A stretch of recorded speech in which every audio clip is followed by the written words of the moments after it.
So D.L. Hughley decided to open up his mouth about Kevin Hart, y'all. And when I tell y'all I was shocked, not because D.L. Hughley said something, I mean D.L. Hughley, he always got something to say, but because D.L. Hughley, of all people, just handed us the blueprint on how to drag Kevin Hart without even raising his voice. And I'm sitting here like, baby, why didn't we think of this? Honey, Kevin Hart is still out here doing press, still explaining, still acting like he was just some innocent bystander at his own roast. And D.L. Hughley, D.L. looked at all that and said, I got time today, bruh. So, honey, we're going to play D.L. Hughley clip. Then I'm going to tell you why D.L. Hughley just did more damage to Kevin Hart's reputation in 3 minutes than that whole roast ever could. Roll it. Kevin Hart appears on another show, still explaining what went on with the roast. And I guess at one point, he apparently says that some fans are blaming him for the Tony Hinchcliffe joke. I think it's ridiculous to blame a man for a joke he didn't tell. I also think that, and I've said before, I don't think that comedians should apologize for jokes. I think that that is a artistic expression, and I think, like I said before, that every single joke has a victim. Having said that, the question to me is not, and I've heard so often, why is it that we're still, after 2 weeks, we're talking about a George Floyd joke? My question is, why is it after 6 years you continue to tell them? And especially when being asked a question like that, why this joke has been such a lightning rod of controversy, being asked that by people who still talk about an election that they believe was stolen 6 years ago. Or they still talk about, things that they are angry about, and the timing of it and the length of time doesn't seem to matter then. I think, again, that a comedian should never answer or have to answer, for a joke, and particularly a joke he didn't tell. But it's disingenuous to believe that joke wasn't designed to do exactly what it's doing now and to have this level of controversy. I think that if you could ask the question, why after all this time we're still talking about that joke, about a joke about George Floyd, it is a fair question to ask, why after all this time are you still telling it? Because I think the reason it is told and the reason that people are continue to be angry about it are one and the same. So I think one man's joke is another man's trauma. I think all of us, have the right to either be offended or laugh or whatever. Nobody's trying to intercede. Nobody's trying to make that an issue. What is an issue is there seems to be this idea that only jokes affect one side. And I was struck by when Kevin talked about how, he was talking and he said, what was I supposed to do in the middle of a live broadcast and basically stop somebody from telling a joke? No. But the fact remains that 18 jokes were removed after the live feed. 18. 18 of them were removed, including one that was told about Melania Trump. So if it is that you removed 18, because you very much could have jumped up and stopped somebody from telling a joke, but you and that production were able to take 18 jokes away out of the program so that people not seeing the live feed wouldn't see it. So if you could do that for them, why didn't this happen? And I suspect it is the same reason. People wanted ratings. People wanted controversy. And now you have it.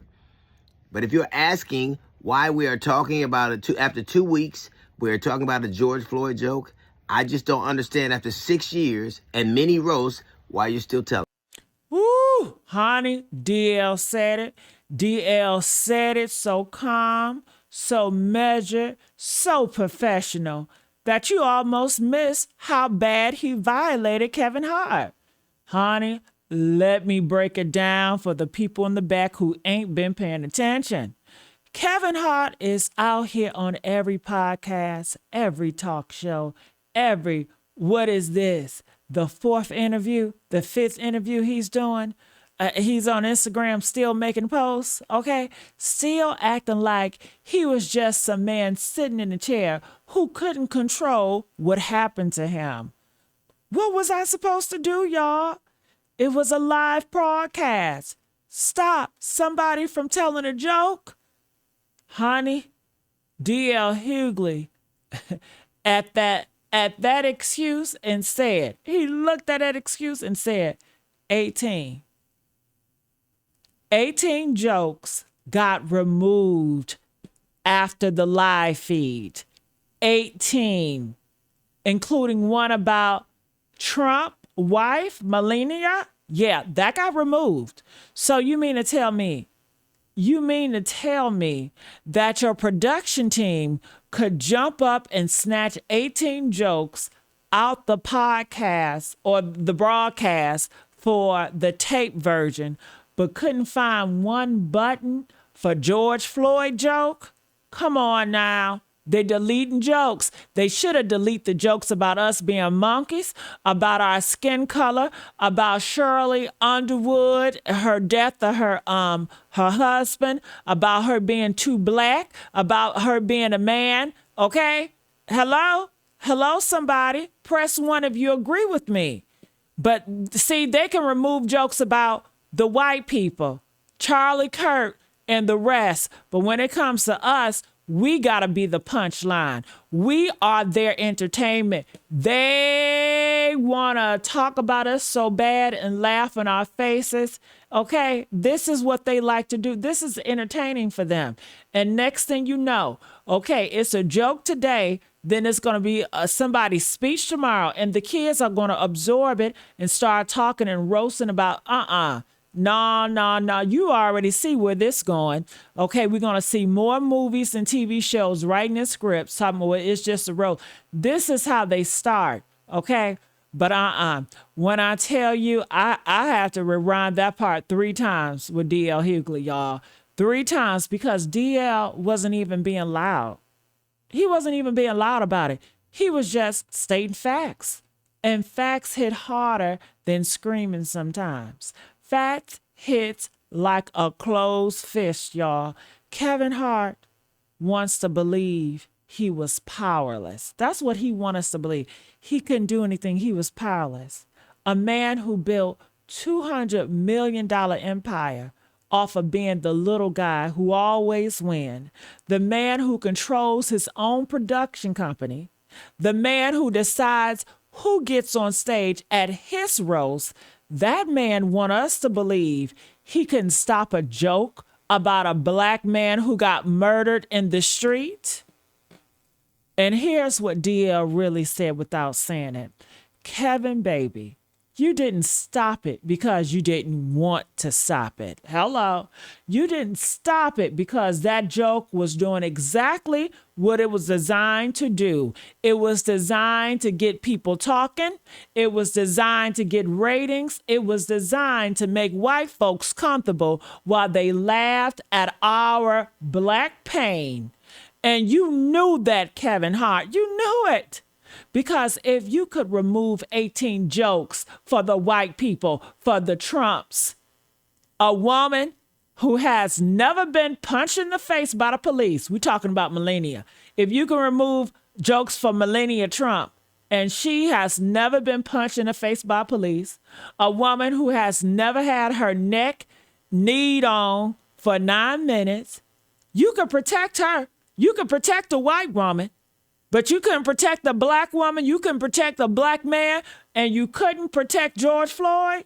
Y'all, that's not a mistake. Kevin, that's a damn choice. That is a calculation. That's you still in a boardroom or whatever you sit at, and you making these decisions, Kevin, and deciding that the black trauma was the price of admission for your Netflix special.